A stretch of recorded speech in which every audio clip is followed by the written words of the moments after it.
ಎಲ್ಲರಿಗೂ ನಮಸ್ಕಾರ. ಇವತ್ತಿನ ವಿಡಿಯೋದಲ್ಲಿ ನಾನು ನಿಮಗೆ ಸರ್ಕಾರಿ ನೌಕರರ ಬಗೆಗಿನ ಹೊಸ ಅಪ್ಡೇಟ್ಗಳನ್ನು ತಿಳಿಸ್ಕೊಡಲಿದ್ದೇನೆ. ನನ್ನ ಚಾನಲ್ನಲ್ಲಿ ರೆಗ್ಯುಲರ್ ಆಗಿ ನಾನು ಗೌರ್ಮೆಂಟ್ ಎಂಪ್ಲಾಯೀಸ್ ರಿಲೇಟೆಡ್ ಏನೇ ಅಪ್ಡೇಟ್ ಇದ್ದರೂ ಅದರ ಬಗೆಗಿನ ವಿಡಿಯೋಸನ್ನು ಅಪ್ಲೋಡ್ ಮಾಡಿದ್ದೀನಿ. ಹಾಗೂ ನೀವು ಅದನ್ನು ಗೌರ್ಮೆಂಟ್ ಎಂಪ್ಲಾಯೀಸ್ ನ್ಯೂಸ್ ಪ್ಲೇಲಿಸ್ಟಿಗೆ ಹೋಗಿ ಚೆಕ್ ಮಾಡ್ಬೋದು. ಅಲ್ಲಿ ರಾಜ್ಯ ಸರ್ಕಾರಿ ನೌಕರರು ಹಾಗೂ ಕೇಂದ್ರ ಸರ್ಕಾರಿ ನೌಕರರು ಎಲ್ಲರ ಬಗೆಗಿನ ಇನ್ಫಾರ್ಮೇಷನ್ನು ಇದೆ ಮತ್ತು ಲೇಟೆಸ್ಟ್ ಅಪ್ಡೇಟ್ಗಳಿದ್ದಾವೆ. ಹಾಗೂ ಪೆನ್ಷನ್ ಕ್ಯಾಲ್ಕುಲೇಷನ್ನು ಹೇಗೆ ಮಾಡೋದು, ಪೆನ್ಷನ್ ಕ್ಯಾಲ್ಕುಲೇಷನ್ ಮಾಡೋದಕ್ಕೆ ವೆಬ್ಸೈಟು ಲಿಂಕು ಏನು ಸರ್ಕಾರ ಬಿಡುಗಡೆ ಮಾಡಿದೆ ಅದರ ಬಗ್ಗೆ ಇನ್ಫಾರ್ಮೇಷನ್ ಎಲ್ಲದೂ ಸಿಗಲಿದೆ. ಸೊ ಇವತ್ತಿನ ವಿಡಿಯೋದಲ್ಲಿ ನಾನು ನಿಮಗೆ ಸರ್ಕಾರಿ ನೌಕರರಿಗೆ ಹೊಸ ವರ್ಷದಲ್ಲಿ ಸರ್ಕಾರ ನೀಡಲಿರುವಂತಹ ಹೈಕ್ಗಳ ಬಗ್ಗೆ ತಿಳಿಸ್ಕೊಡಲಿದ್ದೇನೆ. ಸೊ ಅದೇನೇನು ಅಂತ ಹೇಳಿ ನಾನು ಇಲ್ಲಿ ಟೈಪ್ ಮಾಡಿಟ್ಕೊಂಡಿದ್ದೀನಿ, ಒಂದೊಂದಾಗಿ ತಿಳಿಸ್ಕೊಡ್ತೀನಿ. ಈ ವಿಡಿಯೋನ ಪೂರ್ತಿಯಾಗಿ ನೋಡಿ ಹಾಗೂ ನಿಮ್ಮ ಕೊಲೀಗ್ಸ್ ಜೊತೆ ಕೂಡ ಶೇರ್ ಮಾಡಿ.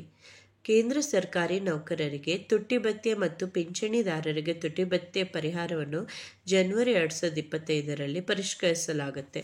ಸೊ ಈ ನ್ಯೂಸ್ ಏನಂದರೆ, ಜನವರಿಯಲ್ಲಿ ಕೇಂದ್ರ ಸರ್ಕಾರಿ ನೌಕರರಿಗೆ ಮತ್ತು ಪೆನ್ಷನರ್ಸ್ಗೆ, ಕೇಂದ್ರ ಸರ್ಕಾರದಿಂದ ಪೆನ್ಷನ್ ತಗೊಳ್ಳೋರಿಗೆ 2025ರಲ್ಲಿ ಜನವರಿನಲ್ಲೇ DA ಹೈಕ್ ಆಗಲಿದೆ. ಹಾಗಾದರೆ ಜನವರಿನಲ್ಲಿ ತುಟ್ಟಿ ಭತ್ಯೆ ಎಷ್ಟು ಹೆಚ್ಚಾಗ್ತದೆ, ಅದರ ಪ್ರಕಾರ ವೇತನದಲ್ಲಿ ಎಷ್ಟು ಏರಿಕೆ ಆಗಲಿದೆ ಎನ್ನುವುದನ್ನು ಇಲ್ಲಿ ಕಾಣಬಹುದು. ಏನಂದರೆ, 7ನೇ ವೇತನ ಆಯೋಗದ ಅಡಿಯಲ್ಲಿ ಕೇಂದ್ರ ಸರ್ಕಾರವು ವರ್ಷಕ್ಕೆ 2 ಬಾರಿ ಡಿಯರ್ನೆಸ್ ಅಲವೆನ್ಸ್ ಮತ್ತು ಡಿಯರ್ನೆಸ್ ರಿಲೀಫನ್ನು ಹೆಚ್ಚಿಸುತ್ತದೆ. ಅಂದರೆ ಕೇಂದ್ರ ಸರ್ಕಾರದ ನೌಕರರಿಗೆ ಮತ್ತು ಪಿಂಚಣಿದಾರರಿಗೆ ಇಬ್ಬರಿಗೂ ಕೂಡ ವರ್ಷಕ್ಕೆ 2 ಬಾರಿ DA ಹೈಕ್ ಅಥವಾ ತುಟ್ಟಿ ಭತ್ಯೆ ಜಾಸ್ತಿ ಆಗುತ್ತೆ.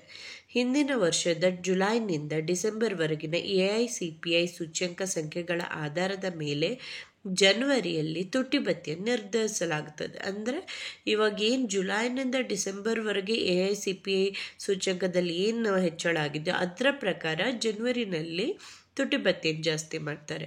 ಅಕ್ಟೋಬರ್ 2024ರ ಹೊತ್ತಿಗೆ AICPI ಸೂಚ್ಯಂಕವು 144.5 ಮಟ್ಟವನ್ನು ತಲುಪಿದೆ. ಇದರಿಂದಾಗಿ ರಿಯಾಯಿತಿ ದರ 55.05%ಕ್ಕೆ ಏರಿಯಾಗಿದೆ. ಅಂದರೆ ಆಲ್ರೆಡಿ ಅಕ್ಟೋಬರ್ ಅಷ್ಟೊತ್ತಿಗೆ AICPI ಸೂಚ್ಯಂಕ ಅಕ್ಟೋಬರ್ ಅಷ್ಟೊತ್ತಿಗೆ ಬಿಡುಗಡೆ ಮಾಡಿದಾಗ 144.5 ಇದೆ. ಅಂದರೆ ಡಿಸೆಂಬರಲ್ಲಿ ಇನ್ನೂ ಜಾಸ್ತಿ ಆಗಿರುತ್ತೆ. ಅಕ್ಟೋಬರಲ್ಲಿರೋ ಪ್ರಕಾರನೇ 55.5 DA ಹೈಕ್ ಆಗಬೇಕು ಅಂತ ಕೊಟ್ಟಿದ್ದಾರೆ. ಇವಾಗೇನು 53% ಇದೆ, ಅದು 55.05% ಅಷ್ಟು ಮಾಡಬೇಕು ಅಂತ ಆ ಸೂಚ್ಯಂಕ ತಿಳಿಸ್ಕೊಡ್ತಿದೆ. ಅದೇ ನಿಮಗೆ ಇನ್ನೂ ಡಿಸೆಂಬರ್ವರೆಗೆ ಕ್ಯಾಲ್ಕುಲೇಟ್ ಮಾಡಿದರೆ DA ಹೈಕ್ ಆಗೋದ್ರಲ್ಲಿ ಇನ್ನೂ ಜಾಸ್ತಿನೇ ಆಗುತ್ತೆ. ಅಂದರೆ ಏನು 53% ಇದೆ, ಅದು 56%ವರೆಗೂ ಜಾಸ್ತಿ ಆಗುವಂಥ ಸಾಧ್ಯತೆ ಇದೆ. ಡಿಸೆಂಬರ್ ವೇಳೆಗೆ ಸೂಚ್ಯಂಕ 145.3ಕ್ಕೆ ಏರಿಕೆ ಆಗುತ್ತೆ. ಸೊ ಅಕ್ಟೋಬರಲ್ಲಿ ಏನು 144.5 ಇತ್ತು, ಅದು 145.3ಕ್ಕೆ ಏರಿಕೆ ಆಗಿದೆ. ಇದರಿಂದಾಗಿ ತುಟ್ಟಿ ಭತ್ಯೆ 56%ಕ್ಕೆ ತಲುಪಲಿದೆ. ನಾನು ಹೇಳಿದಾಗೆ ಜನವರಿನಲ್ಲಿ ಏನು DA ಹೈಕ್ ಮಾಡ್ತಾರೆ ಅದು 56% ಆಗುತ್ತೆ ಅಂತ ತಿಳಿಸ್ಕೊಟ್ಟಿದ್ದಾರೆ. ಕೇಂದ್ರ ಸರ್ಕಾರವು ಜನವರಿ 2025ಕ್ಕೆ 3ರಷ್ಟು DAಯನ್ನು ಹೆಚ್ಚಿಸಿದರೆ ವೇತನವು ಎಷ್ಟು ಏರಿಕೆ ಆಗಲಿದೆ ಅನ್ನೋದನ್ನು ನೋಡೋದಾದ್ರೆ, ಇಲ್ಲೊಂದು ಎಕ್ಸಾಂಪಲ್ ತಗೊಂಡು ನೋಡೋದಾದರೆ ಎಷ್ಟು ಜಾಸ್ತಿ ಆಗ್ಬೋದು DA ಹೈಕ್ 3% ಜಾಸ್ತಿ ಆಗೋದ್ರಿಂದ ಅಂತ. ಯಾಕಂದರೆ DA ಹೈಕ್ ಜಾಸ್ತಿ ಆದ ತಕ್ಷಣ ಬೇರೆನೂ ಎಲ್ಲ ಕೆಲವು ಅಂಶಗಳು ವೇತನದ ಹೆಚ್ಚಾಗುತ್ತೆ.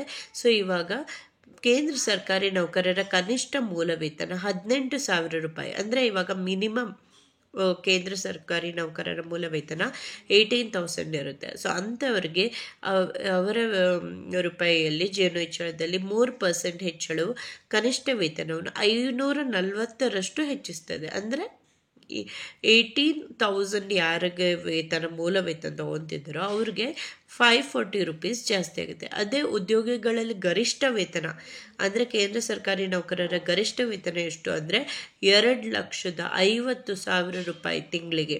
ಗರಿಷ್ಠ ವೇತನ 2,50,000 ರೂಪಾಯಿ ತಿಂಗಳಿಗೆ ತಗೊಳ್ಳೋರಿಗೆ 3% ಏರಿಕೆ ಅಂದರೆ ಅವರಿಗೆ ತಿಂಗಳಿಗೆ 7,500 ರೂಪಾಯಿ ಹೆಚ್ಚಳ ಸಿಗುತ್ತೆ. ಗರಿಷ್ಠ ವೇತನ ತಗೊಳ್ತಿರೋರಿಗೆ 7,500 ರೂಪಾಯಿ. ಸೊ ನಿಮ್ಮ ವೇತನದಲ್ಲಿ ಮೂಲ ವೇತನ ಎಷ್ಟಿದೆಯೋ ಅದಕ್ಕೆ 3% ಹಾಕೊಂಡ್ರೆ ಎಷ್ಟು ಜಾಸ್ತಿ ಆಗುತ್ತೆ ಅಂತ ನೀವು ನೋಡ್ಬೋದು. ವೇತನ ಅಲ್ಲ, ಇಲ್ಲಿ ಗಮನಿಸಬೇಕಾದ ಅಂಶ ಅಂದರೆ ವೇತನದ ಮೇಲೆ 3% ಅಲ್ಲ, ವೇತನದಲ್ಲಿರುವಂಥ ಮೂಲ ವೇತನ ಅಥವಾ ಬೇಸಿಕ್ ಪೇ ಅಂತ ನಾವೇನು ಹೇಳ್ತೀವಿ ಅಥವಾ ಬೇಸಿಕ್ ಪೆನ್ಷನ್ ಅಂತ ನಾವೇನು ಹೇಳ್ತೀವಿ ಅದರ ಮೇಲೆ 3% ಆಗಲಿದೆ. ಇಲ್ಲಿ ಇನ್ನೊಂದು ಎಕ್ಸಾಂಪಲ್ ಇದೆ. ಪಿಂಚಣಿದಾರರ ಅಥವಾ ಕೇಂದ್ರ ಸರ್ಕಾರದಿಂದ ಪೆನ್ಷನ್ ಪಡೆದುಕೊಳ್ಳೋರು ಅಂಥದ್ದು. ಪ್ರಸ್ತುತ ಕೇಂದ್ರ ಸರ್ಕಾರದ ಪಿಂಚಣಿದಾರರಿಗೆ ಕನಿಷ್ಠ ಪಿಂಚಣಿ 9,000 ಆಗಿದೆ. ಸೊ ನೀವು ಕೇಂದ್ರ ಸರ್ಕಾರಿ ಪಿಂಚಣಿದಾರರಾಗಿದ್ದರೆ ನಿಮಗೆ ಮಿನಿಮಮ್ ಪೆನ್ಷನ್ನು 9,000 ಸಿಗುತ್ತೆ. ಹಾಗೂ ಗರಿಷ್ಠ ಪಿಂಚಣಿ ಅಥವಾ ಮ್ಯಾಕ್ಸಿಮಮ್ ಪೆನ್ಷನು 1,25,000 ರೂಪಾಯಿ ತಿಂಗಳಿಗೆ ಅದುವರೆಗೂ ಸಿಗುತ್ತೆ. ಸೊ ಅದಕ್ಕೆ ಇಂಥವ್ರಿಗೆ ಪಿಂಚಣಿದಾರರಿಗೆ ಏನಾದರೂ 3% DA ಹೈಕ್ ಆದಾಗ ಎಷ್ಟು ಸಿಗುತ್ತೆ ಅಂತ ನೋಡೋದಾದರೆ, ಕನಿಷ್ಠ ಪಿಂಚಣಿ ಅಂದರೆ 9,000 ಪೆನ್ಷನ್ ತಗೊಳ್ಳೋರಿಗೆ 270 ರೂಪಾಯಿ ಜಾಸ್ತಿ ಆಗುತ್ತೆ. ಹಾಗೂ 1,25,000 ಪೆನ್ಷನ್ ತಗೊಳ್ಳೋರಿಗೆ ತಿಂಗಳಿಗೆ 3,750 ರೂಪಾಯಿ ಜಾಸ್ತಿ ಆಗುತ್ತೆ. ಸೊ ಇದೇ ರೀತಿ ನಿಮ್ಮ ಪೆನ್ಷನ್ನ ಬೇಸಿಕ್ ಪೆನ್ಷನ್ ಅಥವಾ ಮೂಲ ಪಿಂಚಣಿ ಎಷ್ಟಿದೆ ಅಂತ ನೋಡಿಕೊಂಡು ಅದರ ಮೇಲೆ 3% ಆ್ಯಡ್ ಮಾಡಿ ನೀವು ಕ್ಯಾಲ್ಕುಲೇಟ್ ಮಾಡ್ಕೊಳ್ಬೋದಾಗಿದೆ. ಸೊ ಇವಾಗಲೇ ಏನಂದರೆ ಜನ್ವರಿನಲ್ಲಿ 50% ಮಾಡಿದ್ರು 2024 ಜನವರಿನಲ್ಲಿ, ಜುಲೈನಲ್ಲಿ 53% ಮಾಡಿದರು 2024 ಜುಲೈನಲ್ಲಿ. ಇವಾಗ ಮತ್ತೆ ಜನವರಿ 2025 ಇದು 56% ಆಗಲಿದೆ. ಸೊ ಕೇಂದ್ರ ಸರ್ಕಾರಿ ನೌಕರಿಗಂತೂ ಇದು ಜಾಕ್ಪಾಟ್ ಅಂತಲೇ ಹೇಳ್ಬೋದು. ರಾಜ್ಯ ಸರ್ಕಾರಿ ನೌಕರರ DA ಹೈಕ್ಗಳ ಬಗ್ಗೆ ಸದ್ಯಕ್ಕೆ ಯಾವುದು ರೀತಿಯ ಮಾಹಿತಿ ಇಲ್ಲ. ಆಗಸ್ಟಲ್ಲಿ ಏನು ಜಾರಿಯಾಗುತ್ತೋ ಅದೇ ಮುಂದುವರಿಯಲಿದೆ. ಇನ್ನೇನು 8ನೇ ವೇತನ ಆಯೋಗ ಜಾರಿಯಾಗಿ ಹೊಸ ರೂಲ್ಸ್ ಬರೋವರೆಗೂ ಆಗಸ್ಟಲ್ಲಿ ಏನು ಜಾರಿ ಮಾಡಿದ್ರು DA ಹೈಕು ಅದೇ ಮುಂದುವರಿಯುತ್ತೆ. ಹಾಗೂ ರಾಜ್ಯ ಸರ್ಕಾರದ ಪಿಂಚಣಿದಾರರಿಗೆ ಕೂಡ ಹಲವಾರು ಜನರು ಕೇಳ್ತಿದ್ರಿ 70 ವರ್ಷ ಮೇಲಿನವರಿಗೆ ಏನು ಆದೇಶ ಇದೆಯೋ ಅದನ್ನು ದಯವಿಟ್ಟು ತಿಳಿಸ್ಕೊಡಿ ಅಂತ. ಸದ್ಯಕ್ಕೆ ರಾಜ್ಯ ಸರ್ಕಾರದ ವತಿಯಿಂದ 70 ವರ್ಷದ ಮೇಲಿನವರಿಗೆ ಯಾವುದೇ ರೀತಿಯ ಹೊಸ ರೀತಿಯ ಆದೇಶಗಳು ಇನ್ನೂ ಬಿಡುಗಡೆ ಆಗಿಲ್ಲ. 70 ವರ್ಷ ಮೇಲಿನವರಿಗೆ ಎಕ್ಸ್ಟ್ರಾ 10% ಪೆನ್ಷನ್ ಬಗ್ಗೆ ಯಾವುದೇ ರೀತಿಯ ಆದೇಶಗಳು ಬಿಡುಗಡೆ ಆಗಿಲ್ಲ. ಹಾಗಾಗಿ ಕಾದು ನೋಡಬೇಕಾಗಿದೆ.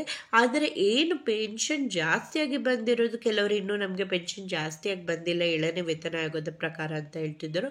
ಅದು ಖಂಡಿತವಾಗಿಯೂ ನೀವು ಅದನ್ನು ಹೊಸ ವರ್ಷದೊಳಗೆ ಎಕ್ಸ್ಪೆಕ್ಟ್ ಮಾಡ್ಬೋದಾಗಿದೆ. ಯಾಕಂದರೆ ಬ್ಯಾಚ್ ವೈಸಲ್ಲಿ ಬೇರೆ ಬೇರೆ ಡಿಪಾರ್ಟ್ಮೆಂಟ್ಗಳಿಗೆ ಜಾಸ್ತಿ ಮಾಡ್ತಾ ಇದ್ದಾರೆ. ಹಾಗಾಗಿ ಅದನ್ನು ಹೊಸ ವರ್ಷದಲ್ಲಿ ಖಂಡಿತವಾಗಿ ನಿಮಗೆ ಜಾಸ್ತಿ ಆಗಲಿದೆ. ಆದರೆ 70 ವರ್ಷ ಮೇಲಿನವ್ರಿಗೆ 10% ಅಡಿಷ್ನಲ್ ಸಿಗುತ್ತೋ ಅದರ ಬಗ್ಗೆ ಯಾವುದೇ ಆದೇಶ ಹೊರಡಿಸದೇ ಇರೋ ಕಾರಣ ಇನ್ನು ಅದು ಯಾವಾಗ ಜಾಸ್ತಿ ಆಗುತ್ತೆ ಅನ್ನೋದ್ರ ಬಗ್ಗೆ ಇನ್ನೂ ಯಾವುದೇ ಕ್ಲಾರಿಟಿಯನ್ನು ಸರ್ಕಾರ ನೀಡಿಲ್ಲ. ಸೊ ಈ ಇನ್ಫಾರ್ಮೇಷನ್ ನಿಮಗೆ ಯೂಸ್ಫುಲ್ ಆಗಿದೆ ಅಂತ ಭಾವಿಸ್ತೀನಿ. ಇನ್ನೂ ಏನಾದರೂ ಡೌಟ್ಗಳಿದ್ದರೆ